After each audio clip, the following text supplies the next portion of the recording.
Friends, మీ అందరికీ రాధాకృష్ణుల గొప్ప ప్రేమ కథ గురించి తెలిసే ఉంటుంది. వారిలాంటి మరో గొప్ప ప్రేమ కథే మోడీ మరియు జశోదాబెన్ గార్లది. అసలు ఎందుకని వీరిద్దరూ విడిపోవాల్సి వచ్చింది? ఇప్పుడు మోడీ గారి భార్య అయిన జశోదాబెన్ గారు ఎక్కడ ఉన్నారు, ఏం చేస్తున్నారు, అసలు వీరు విడిపోవడానికి కారణమైన వ్యక్తి ఎవరు? ఇలాంటి అనేక విషయాలను ఈ వీడియోలో తెలుసుకుందాం. సో వీడియోని ఫుల్ గా చూడండి. మోడీ గురించి అనేక విషయాలు ఈ వీడియోలో మీకు తెలుస్తాయి. 1952లో చెమేలాల్ మోడీ దంపతులకు గుజరాత్ రాష్ట్రంలోని మొహంసా జిల్లాలోని బ్రాహ్మణ్వాడలో జన్మించారు జశోదాబెన్ మోడీ గారు. జశోదాబెన్ గారికి ఒక తమ్ముడు కూడా ఉన్నాడు. జశోదాబెన్ గారు పుట్టిన 2 సంవత్సరాలకి ఆమె తల్లి చనిపోయారు. అయితే జశోదాబెన్ గారి కుటుంబం ఆర్థికంగా చాలా వెనుకబడి ఉండేది. ఆమె తండ్రి రోజు కూలి పనికి వెళ్తూ తనని తన తమ్ముణ్ణి చదివించి పెద్ద చేశాడు. అయితే వీరికి నరేంద్ర మోడీ గారి కుటుంబానికి బాగా దగ్గర సంబంధాలు ఉండేవి. అయితే వీరి కుటుంబంలో ఆచారాలు ఎలా ఉండేవంటే 3 సంవత్సరాల వయసు నుంచి 5 సంవత్సరాల వయసులో నిశ్చితార్థం, 15 సంవత్సరాల నుంచి 16 సంవత్సరాలు వచ్చేసరికి వివాహం, 18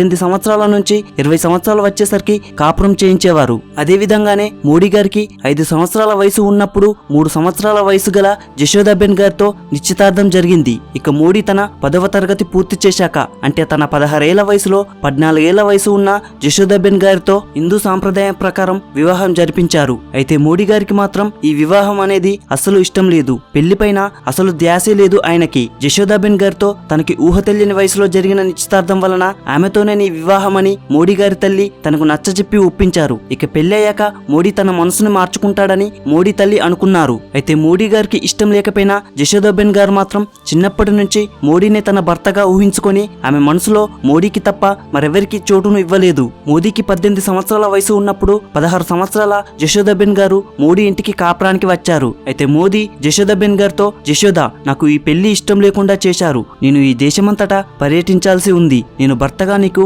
న్యాయం చేయలేను. దయచేసి నన్ను అర్థం చేసుకో. నువ్వు ఇంకా చిన్నపిల్లవి. నీకు సంసార జీవితం అంటే ఏంటో తెలియదు కాబట్టి నీవు నీ కన్నవారింటికి వెళ్లిపోయి నీ చదువుని కొనసాగించు.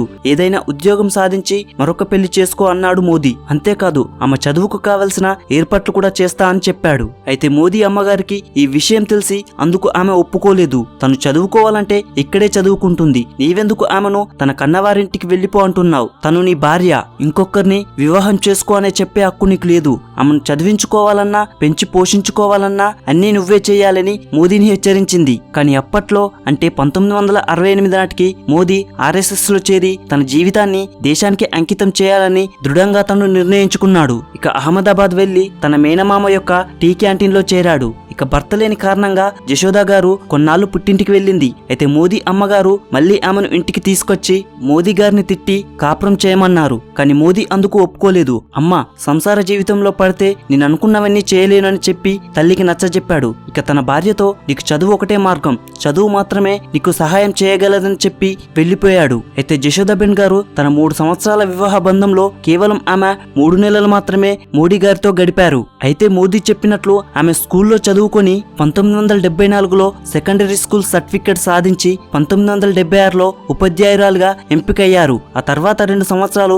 శిక్షణను పూర్తి చేసుకుని 1978లో ఉపాధ్యాయురాలుగా ఆమెను బనస్కాంత జిల్లాలో నియమించారు. అయితే 1978 వరకు మోదీ గారు జశోదాబెన్ గారు అప్పుడప్పుడు మాట్లాడుకుంటూ ఉండేవారు. కానీ ఆ తర్వాత మోదీ గారు రాజకీయాల్లో బాగా బిజీ అయిపోవడంతో ఆ తర్వాత వారెప్పుడు కలుసుకోలేదు. 1978 నుండి 90 వరకు బనస్కాంత జిల్లాలో ఉపాధ్యాయురాలుగా పనిచేసిన జశోదా గారు ఆ తర్వాత 1991లో రాజసోనా అనే గ్రామానికి బదిలీ అయ్యారు. ఆమె పదవీ విరమణ పొందే వరకు, అంటే 2010 వరకు అక్కడే పనిచేశారు. అయితే గుజరాత్ ముఖ్యమంత్రిగా ఉన్న కేసుభాయ్ పటేల్ 2001లో అవినీతి ఆరోపణలు ఎదుర్కోవడంతో బీజేపీ అధిష్టానం అతనిని రాజీనామా చేయించి అతని ప్లేస్ లో నరేంద్ర మోదీ గారిని ముఖ్యమంత్రిగా కూర్చోబెట్టింది. నరేంద్ర మోదీ 2001 నుండి 2014 మే 22 వరకు సుదీర్ఘ కాలంగా 14 సంవత్సరాల 227 రోజులు గుజరాత్ ముఖ్యమంత్రిగా కొనసాగారు. ఆ తర్వాత ఆయన 2014 మే 16న భారతదేశపు 18వ ప్రధానమంత్రిగా ప్రమాణ స్వీకారం చేశారు.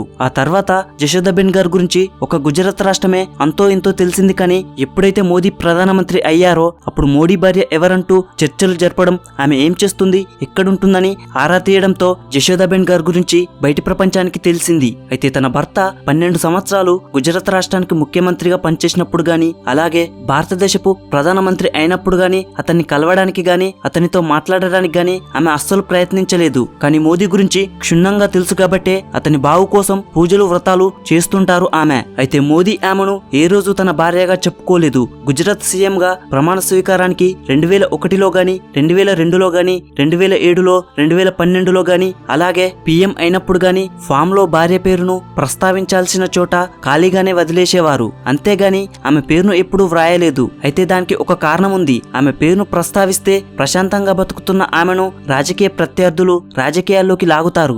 మీడియా ఆమెను ప్రశాంతంగా బతకనివ్వదు. పైగా కర్మణా వాచా మనసా ఏ రోజు ఆమెను మనస్ఫూర్తిగా తన భార్యగా స్వీకరించలేదు మోదీ. అందుకే ఆమె పేరును ఎక్కడా రాయడం ప్రస్తావించడం సంస్కారం కాదని అనిపించింది. అయితే జశోదాబెన్ గారు మాత్రం తన భర్త మోదీనే అనుకుంటున్నారు. ఆయనే తన సర్వస్వం అనుకుని మరొక పెళ్లి కూడా చేసుకోకుండా ఏకాకిగా ఉండిపోయారు. అయితే 2014లో మోదీ పీఎం అయ్యాక ఎంతో మంది మీడియా ప్రతినిధులు ప్రజాప్రతినిధులు ఆమెను సంప్రదించి మోదీని ఇరకాటంలో పెట్టాలని అనుకున్నారు. కానీ ఆమె వారికి ఆ అవకాశాన్ని ఇవ్వలేదు. కాంగ్రెస్ మాత్రం అవకాశం ఇవ్వకపోయినా ఎన్నో విధాలుగా మోదీని ఇరకాటంలో పెట్టడానికి ప్రయత్నించింది. ఎప్పటికీ తన భర్త మోదీనే అని జశోదాబెన్ గారు అన్నారు తప్ప అతని గురించి ఒక్క విమర్శ కూడా చేయలేదు. అయితే జశోదాబెన్ గారు నరేంద్ర మోదీ గనుక స్వయంగా తనని పిలిస్తే అతనికి తోడుగా ఉండడానికి వెళ్తా అన్నారు. అది కూడా మోడీనే స్వయంగా పిలిస్తేనే తనతో కొత్త జీవితాన్ని ప్రారంభిస్తా అని అన్నారు. కాకపోతే మోదీ గారు ఆమెను పిలవలేదు. కానీ ఆమె గురించి బయట ప్రపంచానికి తెలిసింది కాబట్టి ఆమెకు సెక్యూరిటీని నియమించేలా మోదీ ప్లాన్ చేశాడు. 5 సెక్యూరిటీ గార్డ్స్ ఆమెను నిత్యం కాపలా కాసేలా ఏర్పాటు చేశారు. కానీ జశోదాబెన్ గారు తన ఉపాధ్యాయురాలుగా రిటైర్ అయ్యాక ఆమెకు 14,000 రూపాయల పెన్షన్ వస్తుంది. ఇక ఆమె తన తమ్ముడు ఇంట్లోనే ఉంటున్నారు. 14,000 రూపాయలు సరిపోకపోవడంతో పాటు ఆమె ఖాళీగా ఉండడం ఇష్టం లేక ప్రైవేట్ గా ఒక జాబును చేసుకుంటున్నారు. ఆమె ఎప్పటికీ పబ్లిక్ ట్రాన్స్పోర్ట్ నే వాడుతున్నారు. ఆమెను సెక్యూరిటీ వాళ్ళు వాళ్ళ కార్లో వెనక ఫాలో అవుతూ ఉంటారు. దీంతో ఇది ఆమెకు ఇబ్బందిగా అనిపించి అనవసరంగా తన గురించి ప్రభుత్వం డబ్బు వృధా చేయకూడదని తనకు కేటాయించిన సెక్యూరిటీ సిబ్బందిని సున్నితంగా తిరస్కరించింది. మోదీ గారి కుటుంబంలో అందరూ కూడా అధికార దుర్వినియోగానికి అస్సలు పాల్పడరు. దేశానికి ప్రధానమంత్రి తన భర్తే అయిన జశోదాబెన్ గారు ఏ రోజు ఒక్క రూపాయికి కూడా ఆశపడింది లేదు. అలాగే మోదీ అన్నతమ్ములు బంధువులు కూడా చాలా సాధారణ జీవితాన్ని గడుపుతున్నారు. వారు కూడా ఒక్క రూపాయికి ఆశపడింది లేదు. వారింకా 10,000 15,000 సంపాదనతోనే బ్రతుకుతున్నారు. మోదీ తల్లి గారు కూడా తనకు వచ్చే పెన్షన్ లోనే కాలం వెళ్లదీశారు. అలాగే మిగిలిన డబ్బులను తన మనవాళ్ళకి మనవరాళ్ళకి ఇచ్చేవారు. అందులో మోదీకి కూడా కొంత డబ్బును ఆమె ఇచ్చేది. ఆ డబ్బును మోదీ ట్రస్ట్లకు ఇచ్చేవాడు. అయితే జశోదాబెన్ గారు ప్రస్తుతం తన తమ్ముడి దగ్గర ఓంచా అనే ఒక చిన్న టౌన్ లో ఉంటున్నారు. జశోదాబెన్ గారు ఈ జీవితాన్ని తన భర్త మోదీ గారికి అంకితం ఇచ్చేశారు. దానికి కారణం ఆమె చిన్నప్పటి నుంచి మోదీనే తన భర్తగా భావించి తన మనసులో మరెవరికి చోటును ఇవ్వలేదు. నిజమైన భారతీయ స్త్రీ జశోదాబెన్ గారు. ఆమె నిండు నూరేళ్లు మనశ్శాంతిగా బ్రతకాలని మనందరం కోరుకుందాం. జశోదాబెన్ గారి గురించి మీరేమనుకుంటున్నారో కామెంట్స్ లో చెప్పండి. ఆమె గొప్ప మనస్సు కోసం ఈ వీడియోని లైక్ చేసి ఆమె జీవితం అందరికీ తెలిసేలా ఈ వీడియోని షేర్ చేయండి.